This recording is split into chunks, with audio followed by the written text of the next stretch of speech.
Shabbat Shalom a todos. Shabbat Shalom também a todos que nos acompanham. Eu vou convidar aqueles que estão conosco a fazer uma tefilá. Vamos virar para a cidade de Jerusalém e fazer uma tefilá para iniciar o estudo. Baruch atah Adonai Eloheinu melech haolam. Bendito sejas tu, eterno, nosso Deus, Rei do Universo. Pai, Rabino Sheba Shammai, nosso Pai que está nos céus. Neste momento eterno, que o Eterno nos preparou, propício para o estudo da tua palavra nesta tarde. Queremos te agradecer, Eterno, pela oportunidade que o Eterno nos proporcionou de estarmos aqui, de pedir, Eterno, perdão pelos nossos erros, por nossas ansiedades que muitas vezes nós cometemos, alguns deslizes. Que o Eterno nos abençoe, possa nos abençoar não só nesse Shabat, mas também nos abençoar em todos os momentos de nossas vidas, quando estamos no trabalho, quando estamos em qualquer outro lugar, que o Eterno possa nos ajudar. Abençoe, Eterno, a cada um que veio até aqui, que se deslocou de perto, de longe. Que o Eterno abençoe essa vida, que o Eterno abençoe a cada um, dando a shalom, a tua paz, também as tuas brahot, as bênçãos. Que o Eterno nos abençoe também no entendimento da tua palavra, que o Ruach HaKodesh possa também nos visitar e fazer morada em nós, para que possa nos guiar e estar nos ensinando de acordo com a tua vontade, para que possamos crescer no conhecimento também, no entendimento da tua palavra. Obrigado por tudo. Todarabá, Eterno, por mais esse Shabat. Hoje está calor, mas o Eterno sabe de todas as coisas e nos proporciona um alívio quando nós cremos na tua palavra. Obrigado por tudo. Todarabá, nos abençoe nesse estudo, que o Eterno possa ser nosso guia, que nos direcione para falar tudo aquilo que agrada a ti e tudo aquilo que venha a ser da tua vontade. É o que nós te pedimos e te agradecemos por todas as coisas. Beshem Yeshua HaMashiach, e digamos amém. Pode sentar. Mais uma vez eu quero saudar a todos aqueles que nos acompanham aí pelo Facebook, pelas nossas redes sociais, também a todos os irmãos aqui presentes. Temos aqui também hoje, né? Hoje temos dois irmãos, né? Dois Arri, que vieram de Florianópolis, né? São cubanos, o José, a Darlene, né? Que o Eterno abençoe vocês, né? Que possam, se for da vontade do Eterno, possam vir mais vezes também, né? Trazer, quem sabe, ali família, enfim. Abençoe aí, é um grande prazer receber vocês, tá? Também temos outras visitas que não estão aqui, achei que daqui a pouco vão chegar, né? Eles sempre chegam um pouquinho mais atrasado, mas nós sabemos que o Eterno tem nos proporcionado muitas vitórias e brahá nesses tempos de lutas, né? Finais de tempos, onde nós vivemos aí, né? Momentos realmente de grande tensão. Mas a paraxá de hoje é a porção, a 12ª porção deste ano que a gente entrou, né, no calendário judaico. Nós temos a paraxá de Vayeri. A paraxá Vayeri, os irmãos sabem que ela vai tratar do assunto, ainda na continuação, né, da história de Yosef, mas também, hoje a paraxá ela vem trazendo aí o final da vida de Jacó, né? Hoje o irmão falou um pouquinho sobre isso. Jacó viveu 147 anos, bastante tempo de vida. Eu acho que muitos de nós vivemos bem menos do que isso, né? E às vezes não aproveitamos bem nossa vida. Ontem o Pineiras falou aqui, né, que Jacó disse que foram dias difíceis para ele, né? Foram dias de lutas. E a gente, quando estuda a vida de Jacó, a gente vê realmente, aí a gente vê quantas lutas que Jacó teve, aí começa a pensar, nós não temos nem um terço das lutas que Jacó passou, né, na vida dele, vendo seus filhos brigarem, vender o próprio irmão, vendo o seu próprio filho invadir o leito, né, o seu leito, vendo os seus próprios filhos matando lá aquelas pessoas da cidade de Shechem por conta de intrigas e brigas, enfim, contendas. Entre mesmo os irmãos mesmos, a gente vê muitas contendas, né? Vendo também o sofrimento de Jacó pela sua filha Diná, enfim. Então, Jacó também teve problemas de outros âmbitos, né? Por exemplo, familiares com esposas, enfim. Tá? Então, hoje a gente vai ver aqui, por exemplo, que chegando os dias de Israel, ou de Jacó morrer, ele resolve chamar quem? Seus filhos, né? Aí foi colocado no quadro ali, irmãos, por que você deve abençoar seus filhos? Então, e a paraxá, ela é realmente totalmente levada para esse lado, totalmente direcionada, ela começa, né? Totalmente direcionada às bênçãos que os pais podem proporcionar para os filhos. E a gente vai ver, por exemplo, que nós pais temos às vezes o poder de abençoar nossos filhos e às vezes a gente parece que, né? Parece assim que a gente, em algum momento da vida da gente, a gente parece que esquece, né, que tem esse poder de abençoar nossos próprios filhos. E quando nossos filhos pendem para o lado errado, como a gente viu, por exemplo, os filhos de Jacó, de Jacó, a gente vai ver, já viu nas outras ocasiões, que os filhos de Jacó não davam lá muita razão de alegria, né, para ele.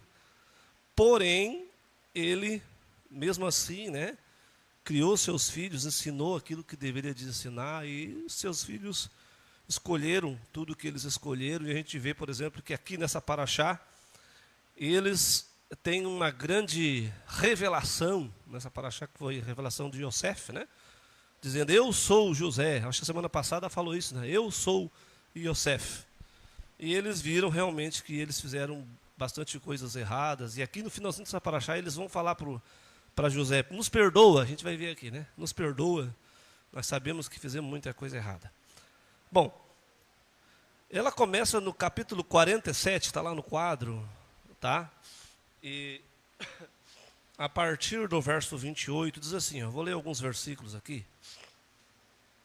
E viveu Jacó na terra do Egito 17 anos, e foram os dias de Jacó, anos de sua vida, 147 anos. E chegaram os dias de Israel para morrer. E chamou a seu filho Yosef, e disse-lhe, se rogo achei graça aos teus olhos, põe rogo a tua mão debaixo da minha coxa, e farás comigo caridade e verdade. Rogo-te, não me sepultes no Egito, quando eu dormir com meus pais. Me levarás do Egito e me enterrarás em sua sepultura. E disse, eu farei como disseste. E disse, jura-me, e jurou-lhe, e curvou-lhes Israel sobre a cabeceira da cama. Bom, depois eu quero falar um pouquinho, irmão, sobre a importância, né, do pedido de Jacó de ser sepultado junto com a família, tá? Junto com seus familiares. E também o juramento de Yosef, né? Yosef jurou para o seu pai. É como se hoje, por exemplo, alguém tivesse seus pais, nós temos nossos pais. Por exemplo, meu pai faleceu faz um ano, né? Mas eu sei que alguns aqui já faz mais tempo que faleceram. E claro que o modelo da vida da gente não foi o mesmo modelo da vida de Jacó, porque Jacó teve um outro estilo de vida, diferentemente da vida que nós temos com nossos pais. Mas a gente vai ver, por exemplo, o compromisso que Yosef, ele fez com seu pai, né? O compromisso de sepultá-lo no lugar onde ele tinha pedido. Nós vamos ver, eu quero ver com vocês também depois por que ele pediu isso, tá? Então, vamos lá, para frente um pouquinho aqui. Eu quero fazer a introdução da porção de hoje. A paraxá Vayeri significa, vocês sabem, literalmente significa ele viveu, tá? Por que dizer aqui, ele viveu? A gente pensa assim, mas por que ele viveu? Porque se você for olhar, por exemplo, em outra ocasião da paraxá da Torá, diz que quando ele descobriu que o seu filho estava vivo, diz assim, e reviveu a alma de Jacó. Vocês já leram isso? Então a Torá está querendo dizer o seguinte, que Jacó, depois que Yosef foi tirado dele, ele não viveu mais. Tá? A gente diz assim, como assim não viveu mais? É como se alguém estivesse vivo, mas ele não estivesse vivo. Então, alguém diz assim, e os outros filhos não era importante para Jacó? Era. Só que a alma de José estava ligada à alma de Jacó. Tem outra passagem que fala. Por que, irmãos, que a alma de José estava ligada à alma de Jacó? Então, por exemplo, às vezes a gente não entende, às vezes a gente pode até olhar para Jacó e julgar Jacó por fazer prediletismo, né? Vamos dizer assim, prediletismo é errado, mas às vezes os próprios filhos são culpados de não serem prediletos. Não sei se vocês entendem o que eu estou falando. Às vezes nós deixamos tanto a desejar para os nossos pais, tanto a desejar, que nós não nos tornamos prediletos. Ou seja, a falha é de quem? É dos filhos. Então, o prediletismo que Jacó tinha com José era culpa do próprio José, né? Por ser um bom filho, por ser um ótimo filho. Então a Torá diz, ele viveu significa que quando ele entrou no Egito, ele passou a viver. Antes estava meio difícil a vida de Jacó, né? Então ele viveu. Os últimos 17 anos de Jacó foram 17 anos de vida. Tá? Se vocês estudar, por exemplo, a Paraxá a fundo mesmo, quando Yosef sumiu, Jacó queria até morrer. Ele não queria mais estar vivo. Ele queria ter morrido também, junto com Yosef. Fala. Ali diz que, o texto que eu li ontem de noite, diz assim, quando o faraó perguntou para ele quanto a idade dele, ele disse 130 anos. E aqui fala que ele morreu com 147, o Roxo acabou de ler. Sim. Então foi 14 anos que ele teve junto com o filho dele de alegria, para compensar os tempos que ele ficou Mas sem o que filho. ele disse? Quando o faraó perguntou quantos anos ele tinha, ele falou, poucos e maus. Ou seja, o que Jacó quis dizer? Foi um tempo de vida sofrido, né? Por isso que a Paraxá, o nome dela, irmãos, ele viveu. E ele viveu, quer dizer, a partir dali que ele encontrou-se com José, ele passou a viver de verdade, tá? E é a última porção semanal do livro de Bereshit, tanto que hoje o Shamash fez aqui a passagem, a parte do Hazak, né?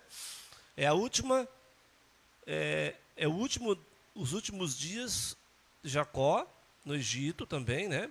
A última porção narrada, suas bênçãos aos netos Efraim e Menache, suas bênçãos aos seus próprios filhos, as tribos de Israel, sua morte e o sepultamento e a morte de Yosef, concluindo então o livro com a continuidade da história de Canaã. Aí vocês vão ver assim, por que cada filho recebeu uma bênção diferente? Vocês podem ver, eu costumo pensar assim, 5 dedos na mão, são 10, né? Mas 5 dedos na mão. Todos os dedos são iguais? Não, né? Então, Jacó deu uma bênção para cada um, dependendo do merecimento de cada um. Alguém pode dizer assim, nossa, é prediletismo? Não, é merecimento mesmo, né? É questão de merecimento. Então, o que Jacó fez é um pai, né, que age com justiça. Às vezes um pai, ele superadula um filho a mais do que o outro, e às vezes os filhos também têm ciúmes, né? Mas às vezes a culpa é dos próprios filhos que deixam a desejar. Aí você vai ver, por exemplo, que quando Jacó descobre que seu filho estava vivo, o que vocês acham que Jacó pensou sobre os seus outros filhos? Né? Tristeza completa, né? E quando ele descobriu que eles venderam ainda, piorou tudo. Imagina a decepção de um pai, né? Que às vezes nas entrelinhas da Torá a gente não encontra essas narrativas. Mas você estudando com um pouquinho de profundidade, e o próprio Ruhr, e às vezes também alguns comentários judaicos para arejar a mente, né, para esclarecer. Eu queria que alguém lesse aquela passagem ali. Vamos começar a fazer algumas leituras. Jacó viveu 17 anos na terra do Egito. Ele viveu até chegar aos 147 anos de idade. Quantos anos a Torá diz que Jacó viveu no Egito? 17. 17. Tá? Às vezes a gente vai fazer uma conta, não fecha, né? Mas a Torá está dizendo que é 17. Tá? Então veja bem. Tem coisa que às vezes a gente não consegue entender, mas a Torá está dizendo isso por quê? Quando José saiu da casa de seu pai, quantos anos ele tinha? 17 anos. Alguém pode até dizer assim, nossa, ele tinha 17, casou-se com 30 anos, acho que é isso, né? Quando ele casou lá no Egito, ele tinha quase 30 anos, diz a Torá, né? E depois, até o seu pai chegar, passou-se mais 17 até os 30 dá 13, né? 13 anos. Depois ainda, desses 13 anos longe do pai, o pai continuou a viver com ele no Egito, né? Mais 17. Aí, o que a Torá está querendo nos passar para nós? Que o Eterno, ele recupera, ele faz recuperar aquilo que nós perdemos. Às vezes eu perdi tal coisa, foi tão difícil, perdi alguns anos da minha vida tentando corrigir alguns erros que eu cometi e tal. Mas agora eu estou servindo o Eterno e agora o Eterno vai fazer eu recuperar todos os meus perdidos que eu tive. Enfim. Então, eu falei para vocês no começo que eu quero falar sobre as bênçãos, tá? Mas vamos mais para frente um pouquinho, tá? Bom, Gênesis 48. Quem tem um microfone aí pode ler o que está no quadro mesmo, tá? Vindo, pois, eu de Padã, morreu-me Raquel no caminho, na terra de Canaã, havendo ainda pequena distância para chegar a Efrate. E eu a sepultei ali, no caminho de Efrate, que é Belém. Israel viu os filhos de José e disse, quem são estes? E José disse a seu pai, eles são meus filhos, que Deus me tem dado aqui. E ele disse, peço-te, trazemos aqui para que os abençoe? Os olhos de Israel, porém, estavam carregados de velhice, já não podia ver, e fê-los chegar a ele, e beijou-os e abraçou-os. E Israel disse a José, eu não cuidará ver o teu rosto. Eis que Deus me fez ver também a tua descendência. Irmãos, não sei se vocês, quando a gente lê, por exemplo, principalmente um texto como esse, eu gosto de grifar ali, ó, por quê? Porque são os pontos importantes da leitura. Então, por exemplo, ali diz que ele falou assim, ó, veio de Padã Arã e a sua esposa morreu e ficou onde? No caminho da terra de Canaã, ficou lá, né? Numa pequena distância para chegar até Efrata. Tá, tudo bem, ficou lá. Aí alguém pode ter muitos rabinos que falam assim, ó, por que a mulher dele ficou lá na beira do caminho? Por que ela não veio e não foi sepultada no mesmo lugar que os outros foram sepultados? Até Lia, né? Foi sepultado lá em Cova de Macpelá. Por que ela ficou na beira do caminho? Alguns falam, a mulher, por exemplo, a mulher que casa, ela tem que valorizar o seu esposo. Tem que valorizar o seu esposo. Deve viver uma vida boa com o seu esposo. Aí você vê, por exemplo, que a Raquel, lá, determinada fase da história dela, com o casamento com Jacó, ela parece que troca, né, um momento com Jacó por flores, lírios, não me falha a memória? Lírios, né? Não lembro agora se era lírios. E alguns rabinos dizem assim, por isso que, às vezes, o Eterno, né, permite que aconteça certas coisas, é a culpa da gente mesmo, porque a gente não valorizou aquilo que deveria ter sido valorizado. E ela acabou ficando na beira do caminho, né? Outros falam, né, que ela falou também lá naquela estadia no deserto, lá diz assim, Jacó falou, né? Foi Jacó que falou, né? Com quem estiver a imagem, era uma imagem, né? Que essa pessoa morra. E aí Jacó falou sem saber que estava com ela, né? Aquela imagem. Então as palavras têm muito poder, tá? E as atitudes da gente também têm muito poder. Então, olha só, Israel viu os filhos de José e disse, ali o texto é engraçado, irmãos, olha só. Israel viu os filhos de José e disse, tá? Aí lá no versículo 10 fala que os olhos de Israel estavam o quê? Carregados do quê? De velhice. Ou seja, irmãos, Jacó não estava enxergando tão bem assim, né? Já estava meio, né, a visão dele estava meio turva. Mas quando ele viu de longe ali, diz que ele viu os filhos de José, ele perguntou, quem são esses? A pergunta é, por que ele perguntou quem são esses, se ele sabia quem eram? Vocês acham que Jacó não conviveu com seus netos ali? Conviveu. Então a alta idade de Jacó já não estava fazendo ele enxergar muito bem. Então quando ele avistou os dois meninos, ele perguntou, quem são estes? Ele conhecia sim o Efraim e o Menaxe. Conhecia, tá? mas a sua muita idade, diz o texto. Aí José diz assim, ô pai, esses são os meus filhos que o Eterno tem me dado aonde? Aqui no Egito. Aí ali está a prova, irmãos, que José, ele era muito agradecido ao Eterno, que mesmo estando numa terra estranha, que era o Egito, o Eterno não tinha esquecido dele. Inclusive deu filhos para ele. E a gente sabe do sofrimento de Jacó. Vocês sabem, Jacó não, o sofrimento de Yosef, né? Quanta injustiça que José sofreu, vamos chamar de injustiça, porque foi injustiça, tá? Aí eu pergunto para vocês, o injustiçado nunca é esquecido pelo Eterno, nunca. Mas a gente sabe, irmãos, e a gente vai ver nessa porção, que tem coisa que acontece, como que aconteceu com José, que é uma injustiça aos nossos olhos, mas o Eterno está trabalhando, né? O Eterno está movimentando. Aí você pensa assim, nossa, é tanta coisa ruim, tanta, né? O que será que José pensou quando ele estava lá no calabouço, quando os irmãos jogaram? Depois, quando venderam ele, depois, quando jogaram ele na prisão, o que será que ele pensou? Né? Mas ele disse, olha, esse aqui são os filhos que Hashem, que Adonai me deu aonde? Aqui no Egito. Né? Aí o que Jacó disse? Traz aqui esses. Traz para que eu faça o quê? Os abençoe. A bênção geralmente é dada pelos pais, tá? Não pelos avós. Mas por que Jacó chamou eles para abençoar se a função de bênção era de Yosef, tá? Outra coisa, eu quero mostrar para vocês uma coisa também interessante, por que Israel tem que ser abençoado por Efraim e Menaxe? Não teria alguém mais importante que Efraim e Menaxe?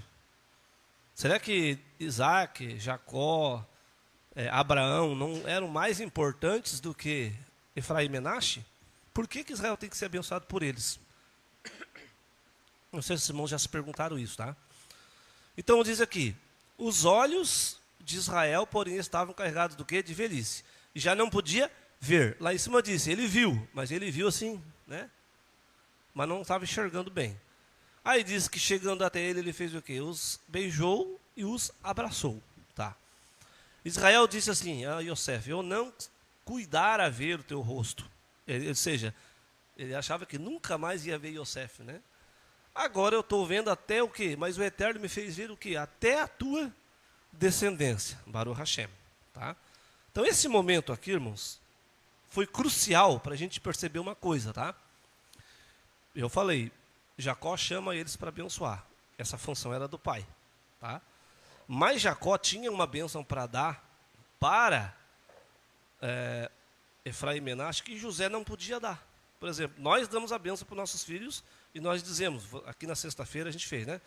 Que a gente fala para os nossos filhos, se for menino, faça como Efraim e Menaxe. Se for menina, Sara, Rebeca, Raquel e Leia. Alguém diz assim, mas onde é que está na Torá que tem que abençoar as filhas como Sara, Rebeca, Raquel e Leia? Não está. Não está escrito na Torá. Mas como os meninos recebem uma bênção, alguém muito inteligente diz, mas as meninas também merecem uma bênção. Vocês acham que não? Merece. Vamos pegar as meninas aqui, vamos... Já que o meu filho recebe a bênção de Efraim e Menaxe, por que a minha filha não pode receber a bênção de Sara, Rebeca, Raquel e Leia? Aí alguém pode dizer assim, nossa, a bênção das meninas parece que é mais importante do que a bênção de Efraim e Menaxe. Mas vocês sabiam que é a mesma?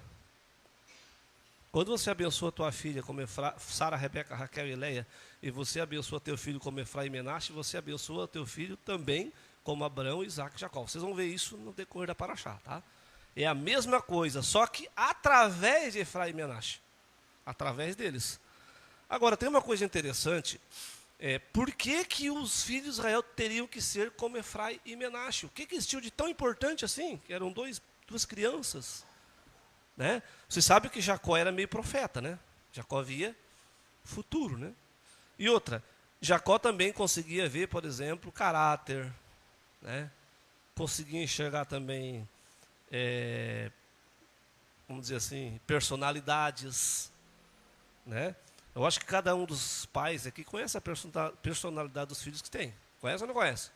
Conhece, né? E o caráter, conhece também? Conhece também. convivendo todo dia, a gente conhece, né? Veja, se já tem uma tendência para as coisas erradas, a gente já sabe. A gente vê isso, a gente enxerga. Aí o que o pai, quando vê que o filho tem uma tendência para o lado errado, o que ele tem que fazer? Já tem que começar devagarinho trabalhando aquilo. Não, meu filho, não, minha filha, não. Mas às vezes nós parece que fizemos vista grossa para algumas coisas, isso é ruim, tá? Fala, Álvaro. O que Jacó impôs ali para os filhos dele, para os netos, é uma profecia, né, Roche? Deus que estava usando dele ali para profetizar para os filhos o que os filhos seriam, cada uma das tribos seriam, qual o trabalho de cada uma, né? O que ia acontecer, né? Acredito eu, né? Sim, ao mesmo tempo que era uma brahá, também era a revelação de um futuro também, né? A revelação de algo que poderia de acontecer. Olha, vamos lá para frente aqui.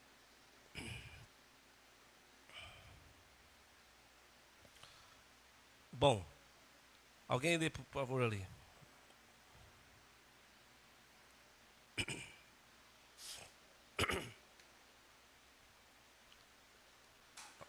Ninguém quer ler?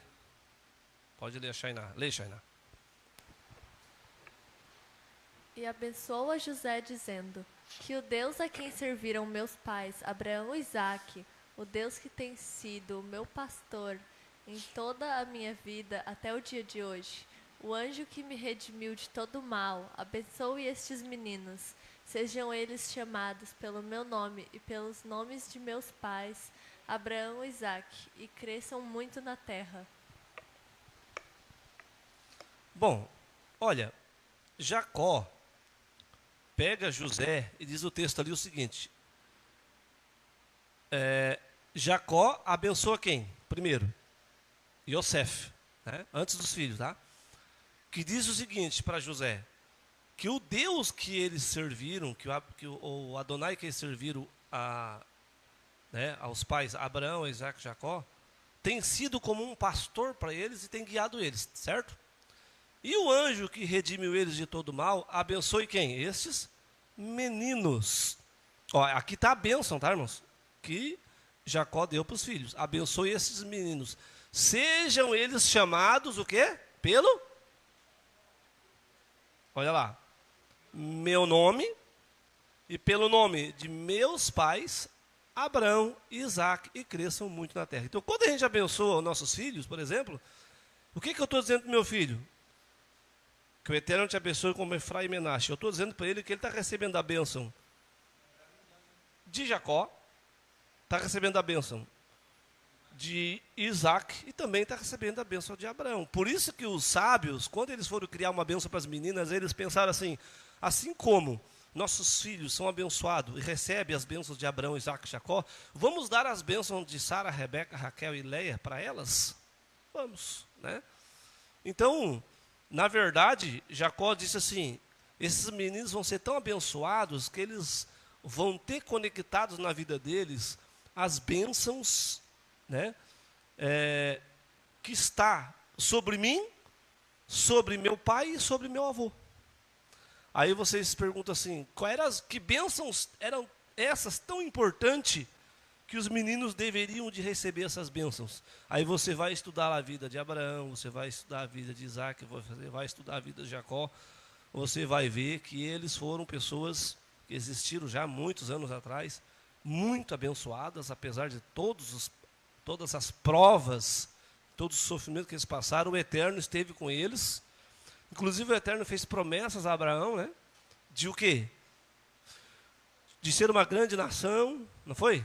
Depois essa promessa se estendeu também para Isaac, essa mesma promessa. Depois se estendeu essa mesma bênção também para Jacó. E essa bênção se estendeu também para Efraim e Menache. Se estendeu para eles também, de crescerem muito na terra, de serem, né, prósperos. Aí você vai ver assim: por que Jacó se preocupou tanto em abençoar esses netos, né, desse jeito? E por que depois, quando ele vai dar a bênção para os filhos, ele fala coisas, vocês vão ler lá, que não foram tão boas assim? Vocês já leram as bênçãos que Jacó deu para os filhos? Não foi tão agradável as bênçãos, não. Foram coisas meio pesadas. Para cada erro que eles cometeram, ele apontou. Ele falou a bênção, mas apontou o erro deles. Pode ver, vocês vão, pode estudar lá com carinho, vocês vão ver. Então, olha, ó, vamos ver esse texto aí, 48, 20. Como é que foi a bênção agora? Agora veja bem, quando ele abençoou Efraim e Menaxe, ele disse que eles recebam o meu nome, o nome de meu pai e o nome de meu avô. Agora, quando a gente vai abençoar o povo de Israel, como é que a gente tem que abençoar o povo de Israel? Vamos lá. Abençoa o povo de Israel agora, os filhos, né, de Israel, quer dizer. Assim os abençoou naquele dia, dizendo: em ti abençoará Israel, dizendo: Deus te faça como a Efraim e como a Manassés. E pôs a Efraim diante de Manassés. Mas que bênção tão importante que nossos filhos, os filhos de Israel, têm que receber por Efraim e Menaxe. Por que Efraim e Menaxe é uma referência? Primeiro, porque Efraim e Menaxe carregam o nome de Jacó, carregam o nome de Isaac e também carregam o nome de Abraão, certo? Mas tem uma outra coisa importante, irmãos, que talvez a gente não analisa, mas olha, ó, a bênção de um pai, ó, tem um impacto poderoso na vida de um filho, certo? Na Bíblia vemos pais abençoando seus filhos, liberando palavras de destino, também de proteção. Quando um pai ora e declara bênção sobre sua casa, ele fortalece o quê? A fé e o futuro da família.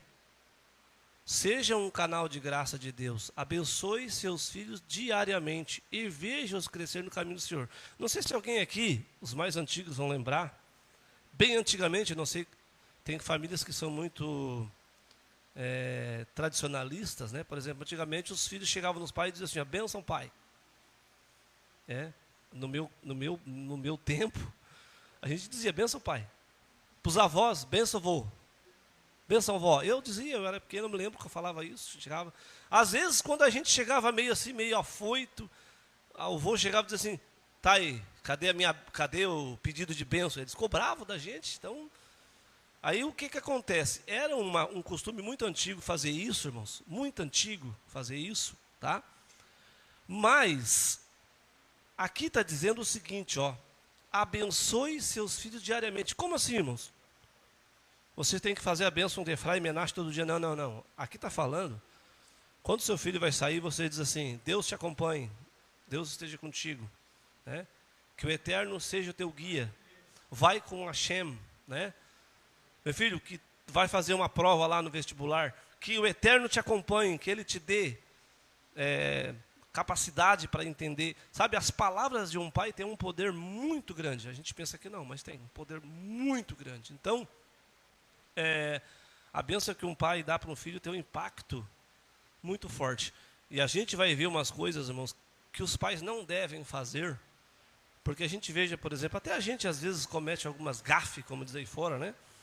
Quando a gente está irritado com os filhos, a gente fala alguma coisa meio, às vezes, impactante, né? E o filho fica olhando assim, né? O pai não gostou, né?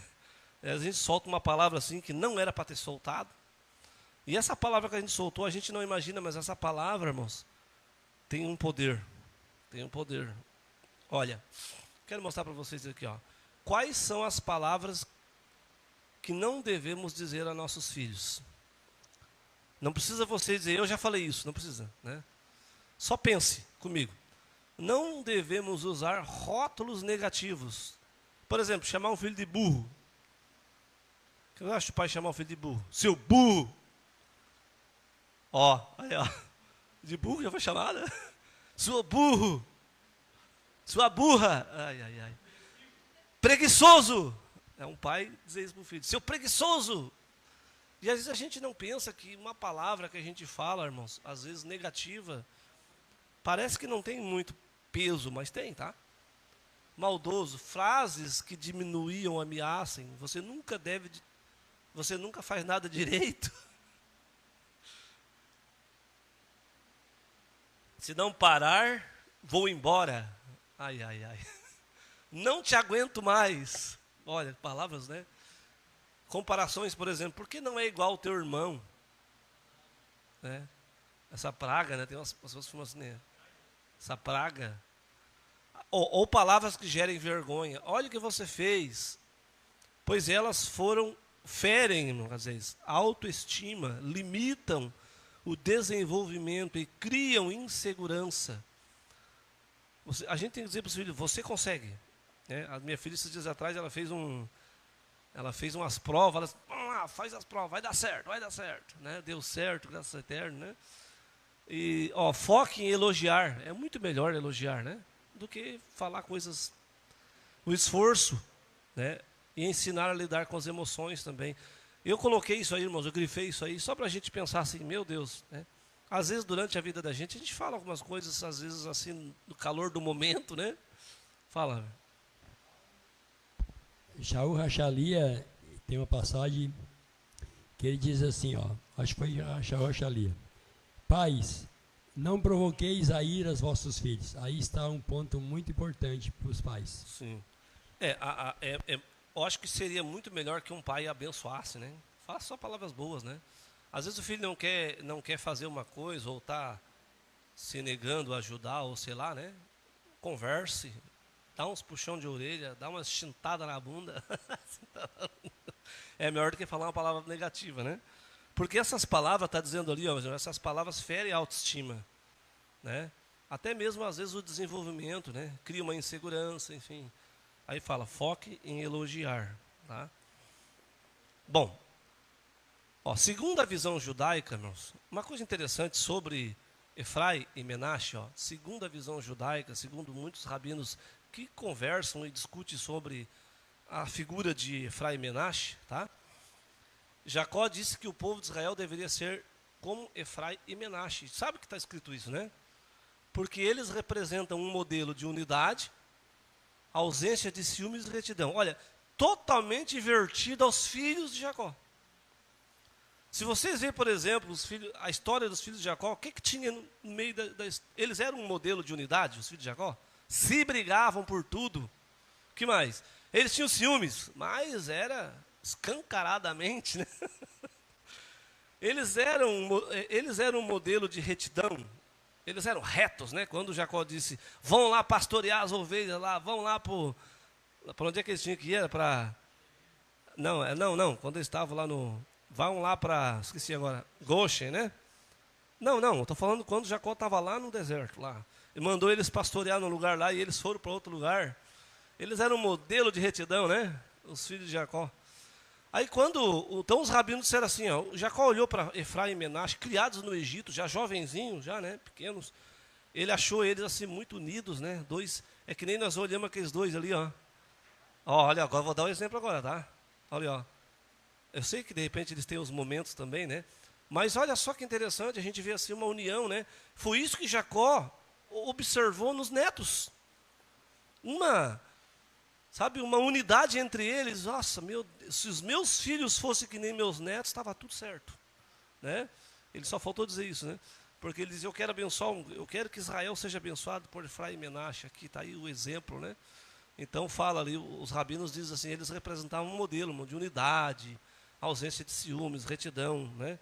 E isso já dá para ver, irmãos, já dá para ver quando as crianças são pequenas, né? Por exemplo, tem filhos que, né, no meu caso, nós lá em casa, não sei como é que eram os outros irmãos, né? Às vezes nós tínhamos nossos momentos de tensão, né? Mas às vezes a gente tinha nosso momento também de, né? Então, como é que eu vou dizer para vocês? Jacó viu que Efraim e Menaxe poderiam sim transferir ou transmitir para Israel um modelo, né? É isso que o Eterno queria. Agora eu quero mostrar para vocês uma coisa importante, irmãos. Você sabia que nessa porção de hoje existe uma profecia? Você já deve ter lido isso, né? Só que vocês já leram com atenção essa profecia, como que ela é importantíssima.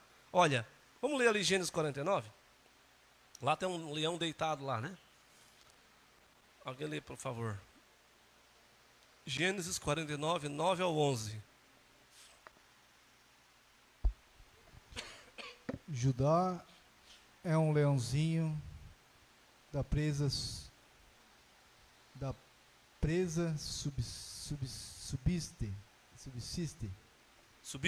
Filho meu, encurva-se e deita-se como um leão, e como um leão velho. Quem o despertará?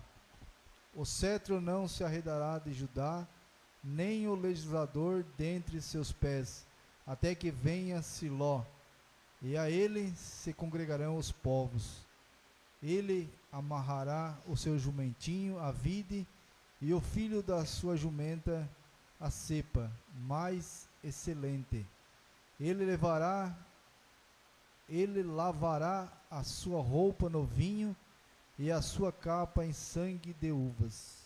Quando eu leio essa passagem aqui, irmãos, eu vou fazer uma conexão para vocês. Está na paraxá de hoje, com o Mashiach, tá? Veja bem, ele fala assim, ó, Judá é comparado a um leãozinho, né?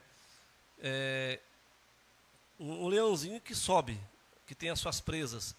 E também é comparado a um leão velho, porque quem é que vai mexer num leão deitado? Nem que seja um leão velho, um leão, né, quando você mexe, é perigoso. Então, Judá é comparado a esse leão. Mesmo que ele esteja dormindo, ele é perigoso, né? Às vezes Judá está quieto ali, né? Israel, Judá, né? Aí fala de Judá por quê? Porque Judá, irmãos, carrega o cetro. Judá carrega o Messias, né? De onde é que o Messias vem? Da tribo de Judá. Então ele diz, ó, Judá é igual um leãozinho. Hoje, por exemplo, ninguém mexe, né?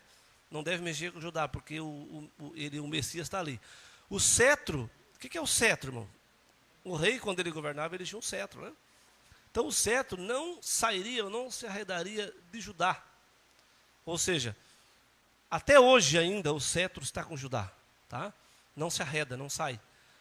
Nem o legislador também, aquele que traz a lei do Eterno, aquele que traz, né, as ordens, as coisas que tem que ser, nem o legislador, dentre os pés dele. Quer dizer, Judá é a tribo importantíssima. Todas as tribos são importantes, mas Judá tem como é que eu vou dizer para vocês, um X a mais. Então diz ali, até que venha quem? Siló. Depois nós vamos ver essa palavrinha Siló, tá?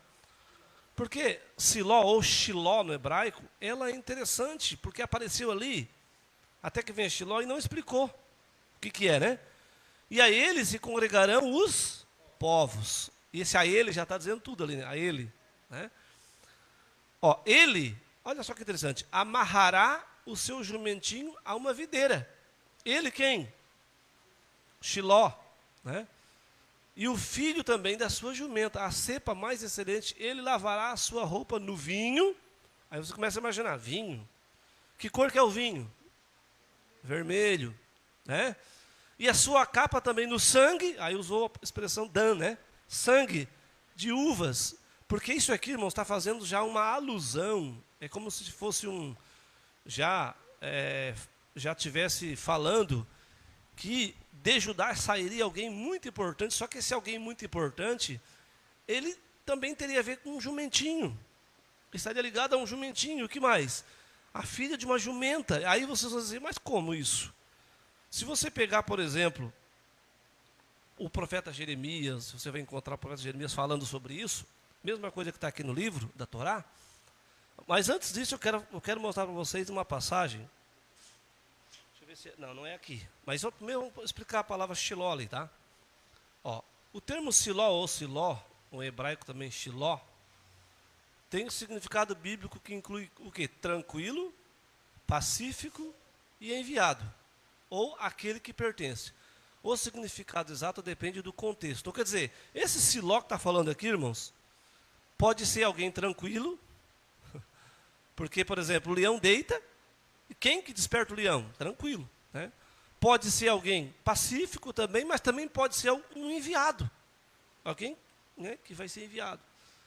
Ou também aquele que pertence. Pertence o quê? Pertence o cetro, pertence o reino, pertence o poder, pertence, entenderam? Então, quando ali nessa passagem ali fala de Siló, que é um termo profético, de uma linguagem assim, não muito clara, mas você vai procurar o entendimento, você vai ver que, sim, tem a ver com alguém que é tranquilo, pacífico, que foi enviado, mas também aquele que pertence ao poder, certo? Agora, olha só esse texto aqui, irmãos. Vamos pegar esse texto aqui só para a gente comparar com a paraxá de hoje, depois eu vou pegar uma passagem dos profetas, tá? Mateus 21, do 1 ao 5. Vocês estão vendo ali aquele homem montado num jumentinho ali? Vocês estão vendo ali, não? Sabe que quando foi falado aqui em Bereshit, aqui na Paraxá de Vaierri, desse jumentinho, dessa cria de jumenta, desse cara que tem o cetro, a própria Paraxá já aponta para o Messias. Aí você vai na Brit Hadashah, você encontra essa passagem aí. Lê alguém ali, por favor.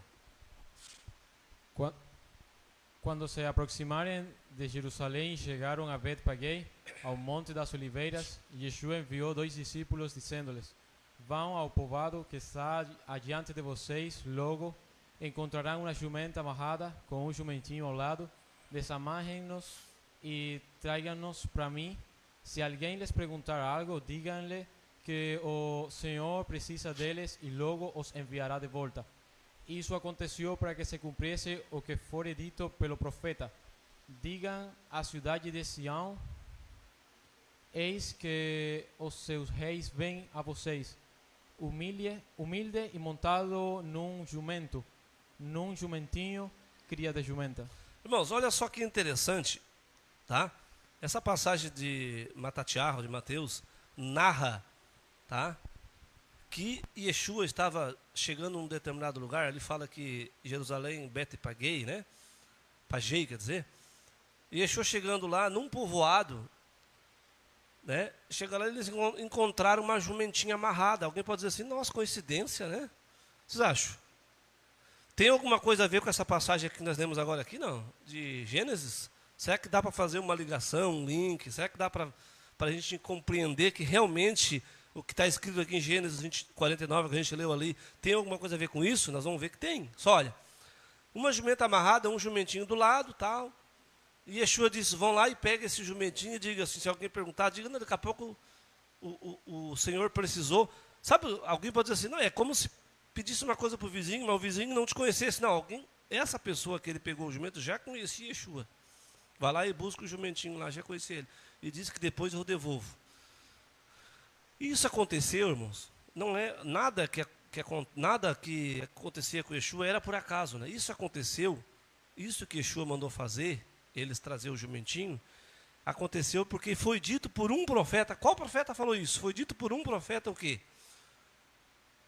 Que o rei, que o Siló, né, o rei, vem até você, humilde, né, montado num jumentinho, cria de jumenta. Então ele pegou lá o animalzinho. Aí vocês vão ver que Yeshua, na narrativa da história bíblica, Yeshua entra em Jerusalém montado, sim, num jumentinho, sabe? Entra em Jerusalém montado num jumentinho. Até diz que muitas pessoas jogavam ramos, né, pelo chão, porque muitos que conheciam a profecia, porque eles jogavam porque eles conheciam a profecia. Nossa, esse cara está entrando no jumentinho. Lembrei agora do profeta que falou esse assunto aí. Ele fez curas, ele fez milagres, ele ressuscitou mortos, ele fez um monte de coisa. Ele é o Messias, ele é o rei. Ele é o Messias. Joga as palmeiras aí. E Yeshua fez isso, tá? E lembrando uma passagem do profeta. Qual profeta falou isso, irmãos? Quem é que lembra aí? Não. Ó, Zacarias 9. Vamos lá. Quem lê ali, por favor? Ó, alegra-te muito, filha de Sião. Ele falou, vocês lembram, só um pouquinho antes de ler, ó, ele disse assim, ó: digam à cidade de Sião, ó, digam à cidade de Sião: eis que o seu rei vem a você, humilde, montado num jumento, uma jumentinha querida de jumenta, certo? Vamos conferir. Alegra-te muito, ó filha de Sião. Exulta, ó filha de Jerusalém. Eis que teu rei virá a ti, justo e salvador, pobre e montado sobre um jumento e sobre um jumentinho, filho de jumenta. Está escrito isso. O profeta falou que ele ia fazer isso. Ah, mas ele entrou. Ele entrou ou não entrou em Jerusalém montado? Entrou.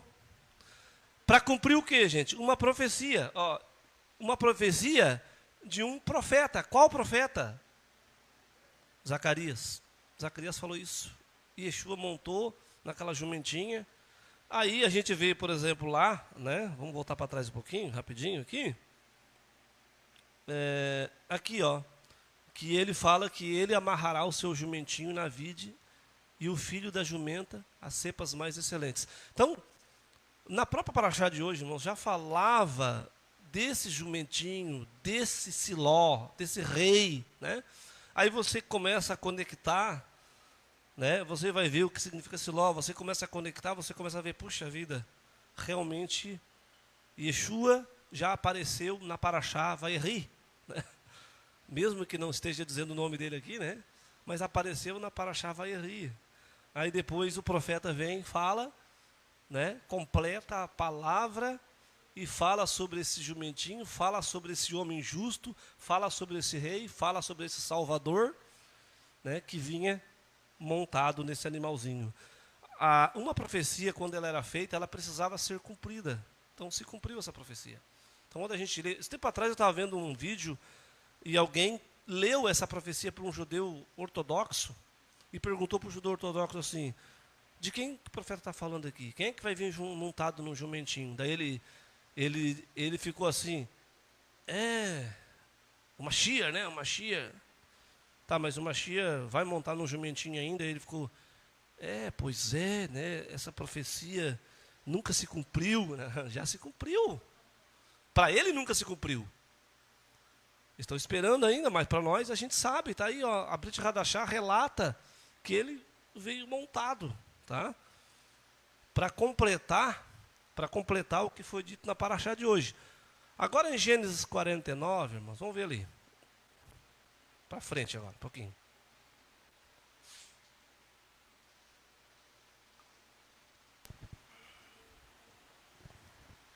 A seguir, Jacó deu-lhe estas instruções: Estou para ser reunido aos meus antepassados.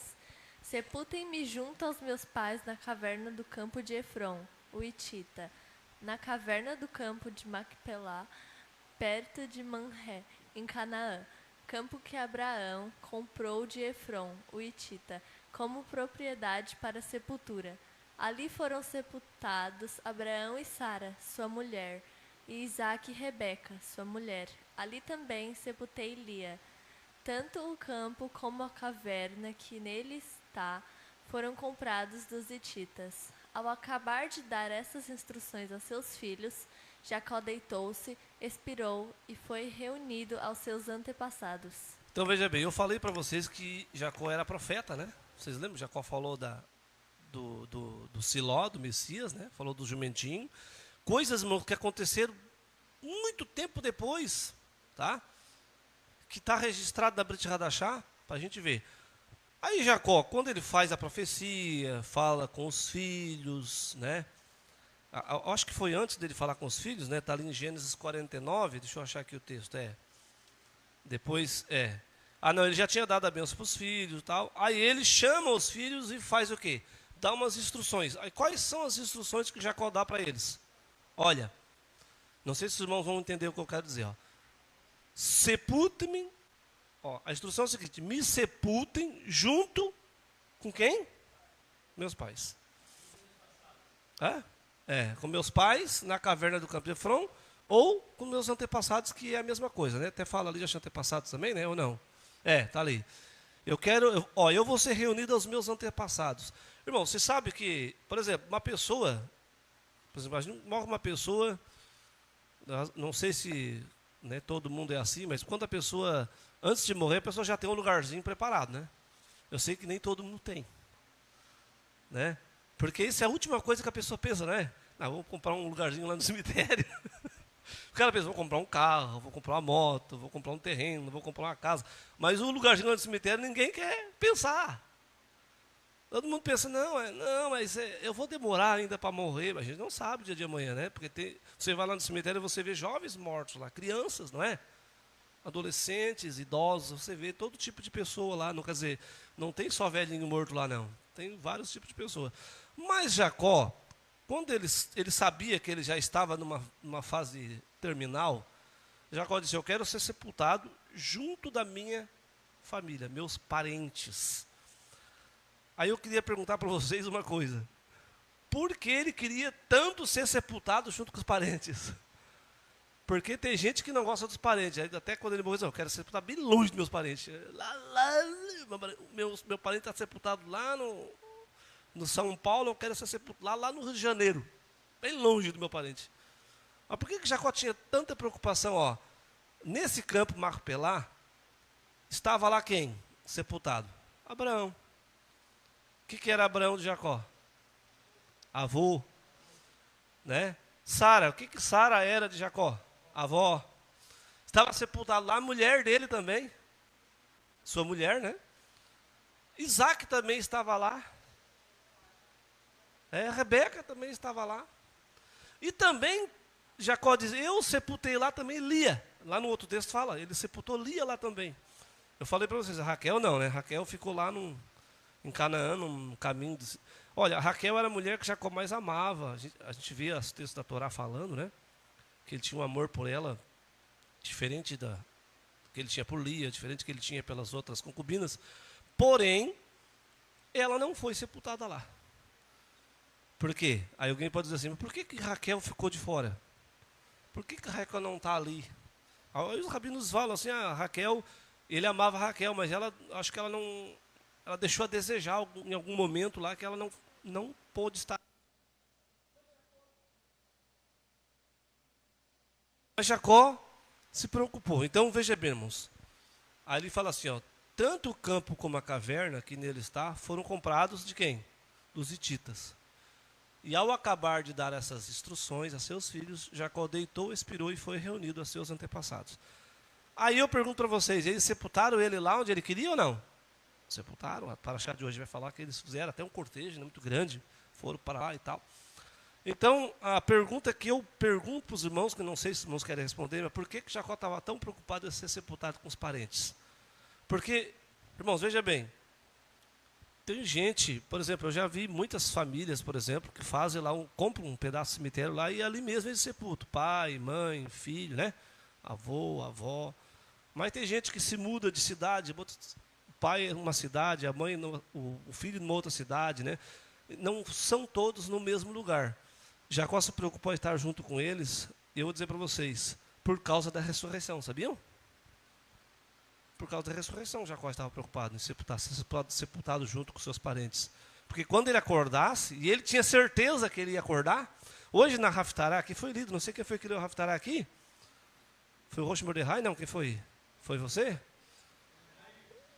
Quem leu a Haftará? Não, desculpa, não é a Haftará. A Brit Hadashah. Mordecai. Vocês lembram que falou na Brit Hadashah lá?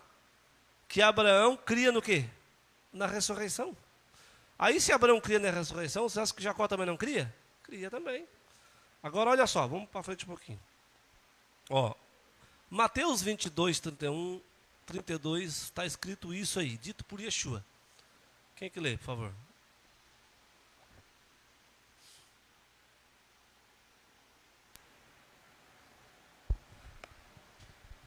Quanto à ressurreição dos mortos, não lestes o que vos foi falado por Deus, que disse, eu sou o Deus de Abraão, e o Deus de Isaque, e o Deus de Jacó.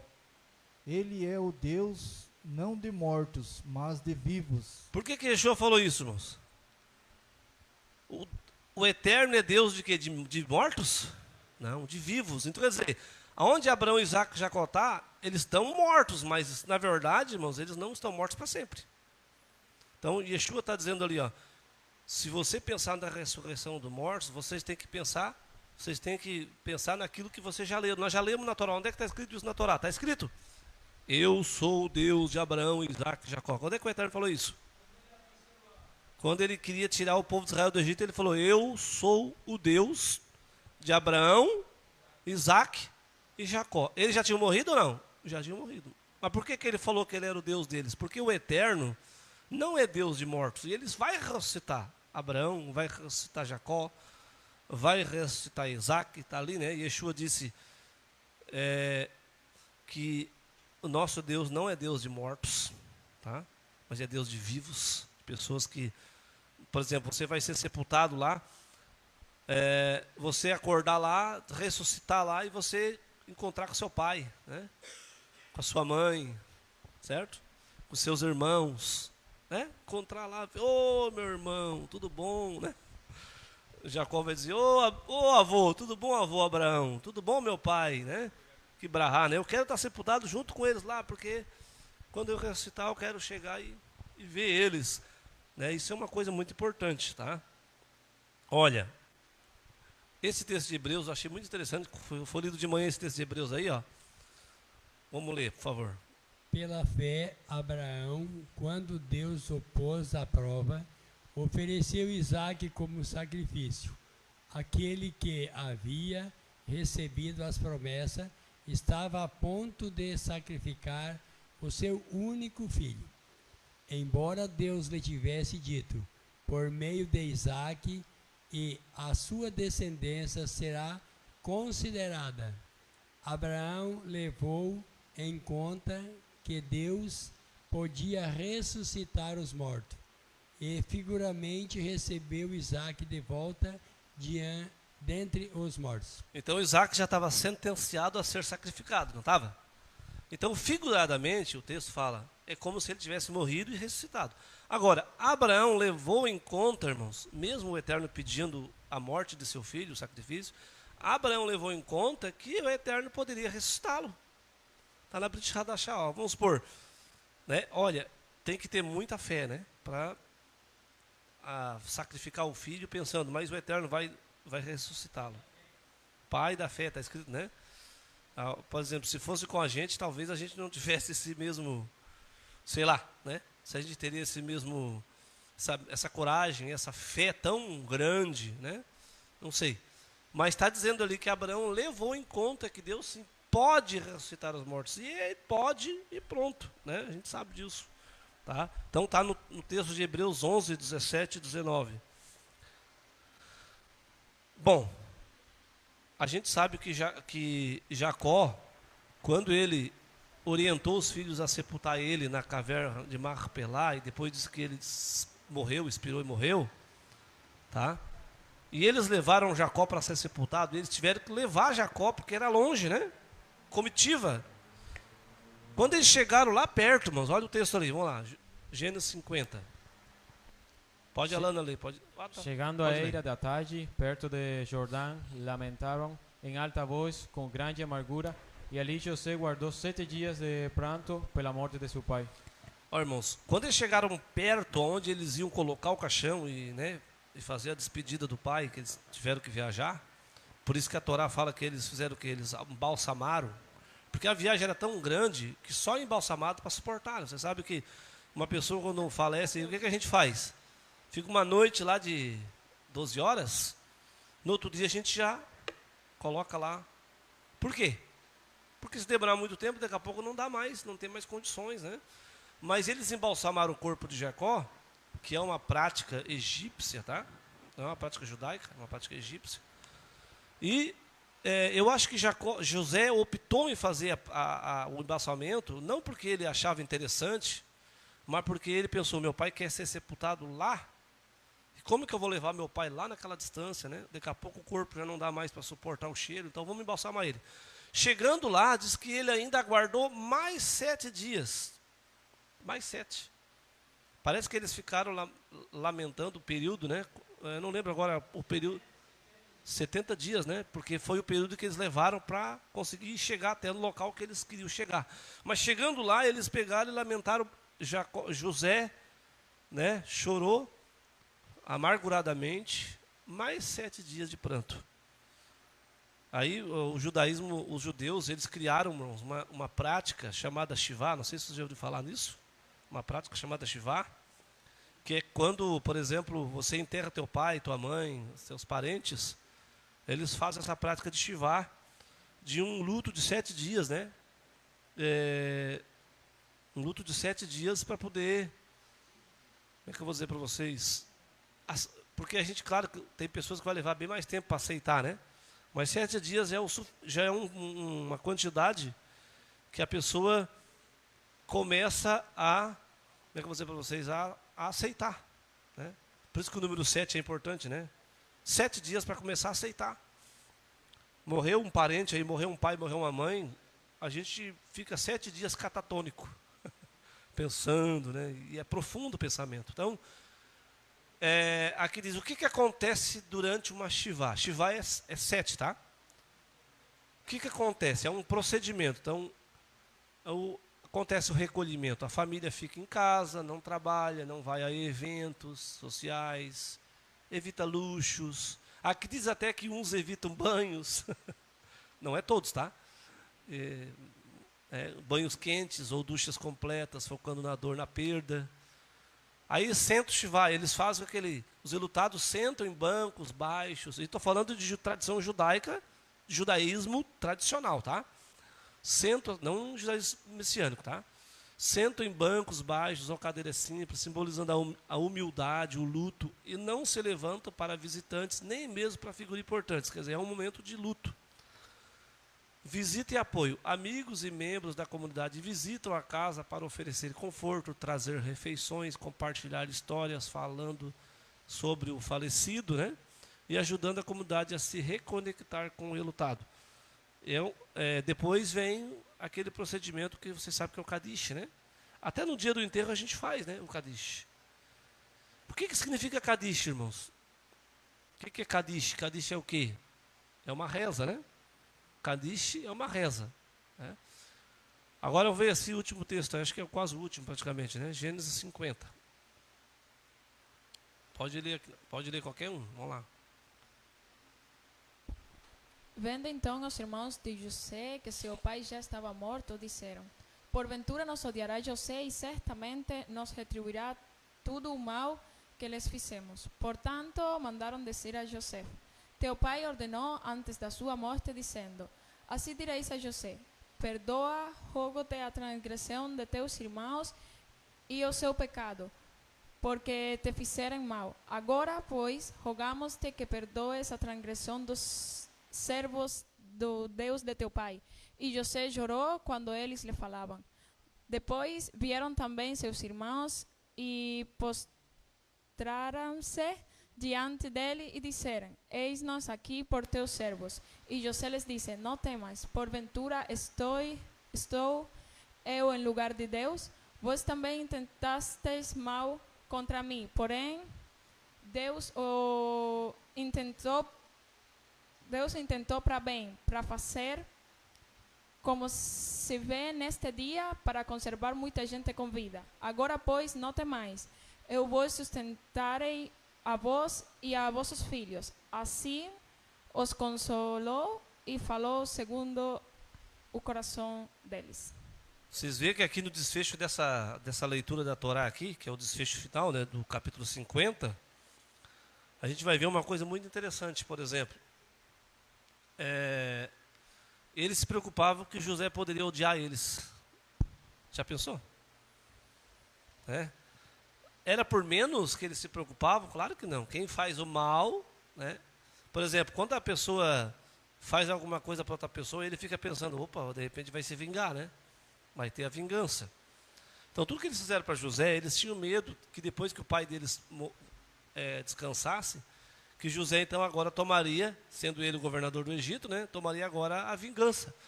Só que veja bem, José, a história da Paraxá, nós já estudamos, José fez vários testes com eles, vocês sabem, né? José deixou preso Judá, depois deixou preso Benjamim, fez tudo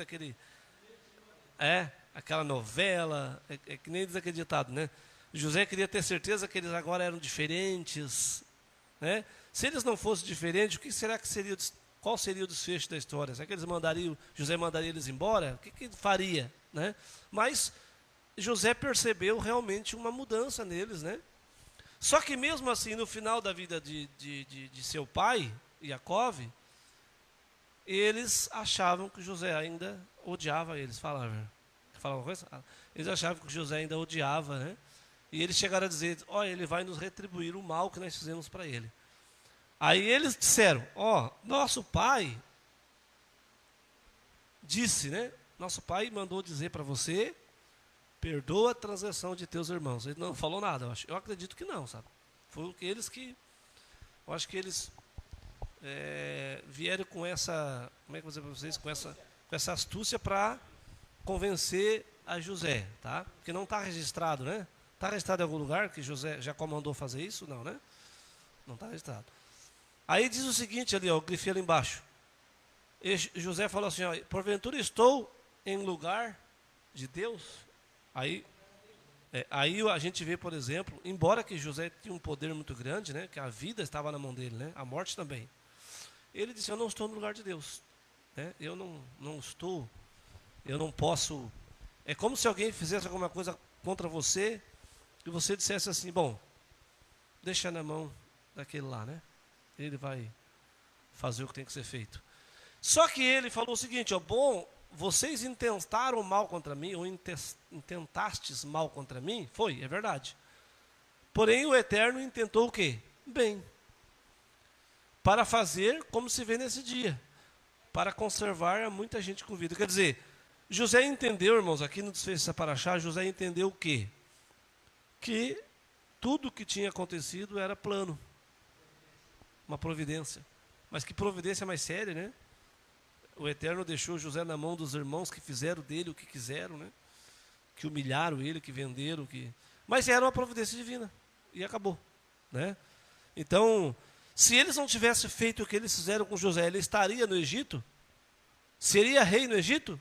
Não, não aconteceria. Então, na verdade, eles colaboraram para fazer aquilo que o Eterno queria, né, irmãos? Era isso.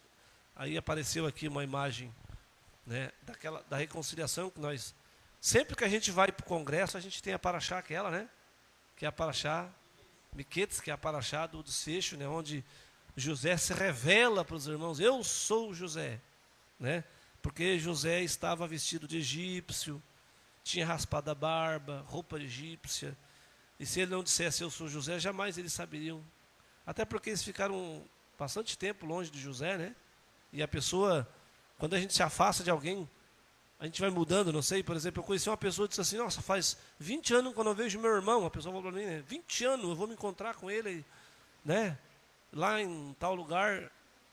Então, em 20 anos a pessoa muda bastante. Muda ou não muda? Muda bastante, a gente muda, né, vai envelhecendo, enfim. Sim. Então é isso aí, então, irmãos, né, que o Eterno abençoe a cada um de nós, também a todos que nos acompanham.